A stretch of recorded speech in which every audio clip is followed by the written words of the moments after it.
Social media has a fake narrative of what real confidence is. You might be familiar with the narrative of fake it till you make it. But the problem with that is that who cares if you portray yourself as a confident individual if you come back home and you can't even look at yourself in the mirror because you don't like yourself?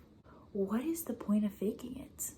To make yourself more appealable to others, more charismatic, more confident? And also, speaking about affirmations, although I do believe that words have power, I think realistically they make up about 20 to 30% of confidence itself.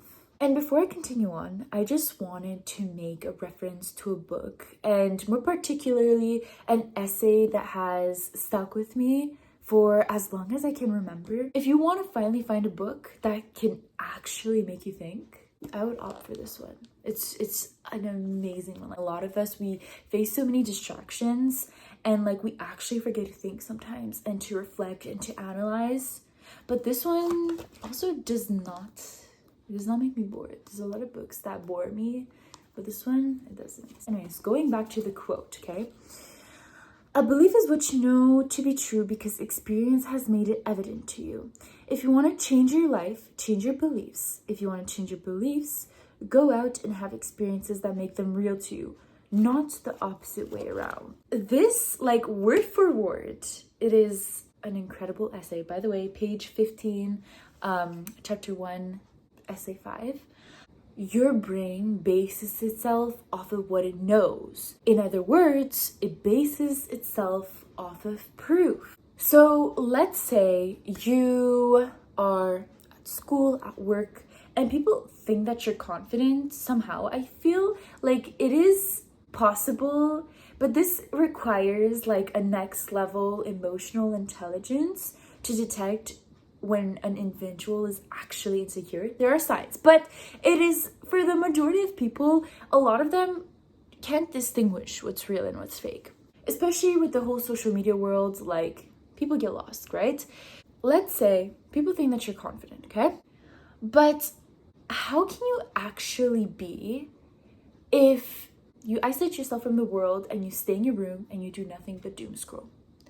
How is that giving your brain any type of proof that you're actually confident and that you're actually capable of anything?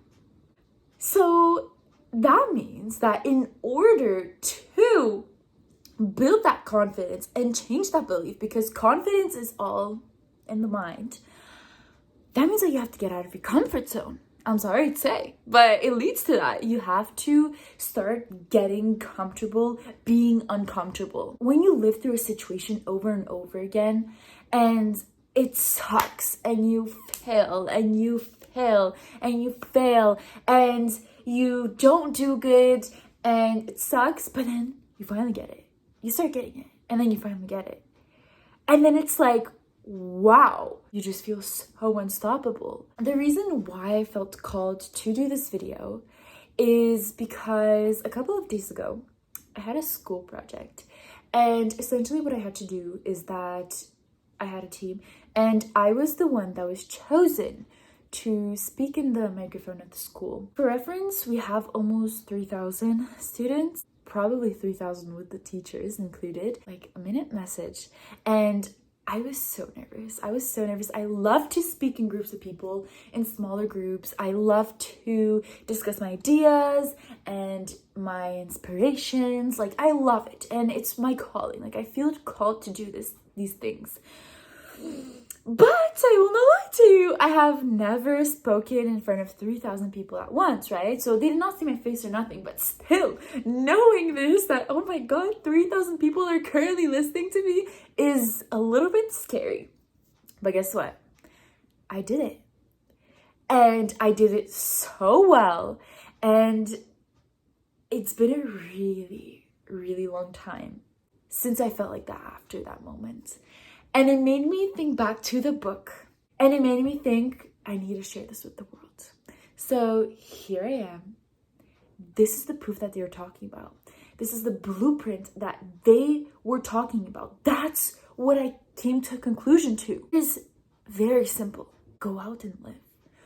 Go out and live uncomfortable situations. And it always comes down to the same thing. It always comes down, if you want to better your life, you have to take risks. You have to get out of your comfort zone. You have to start doing things that you have never done before. Because how can you go to the next step if you are not doing new things or experiencing new things or living through new situations? How can you evolve as a person?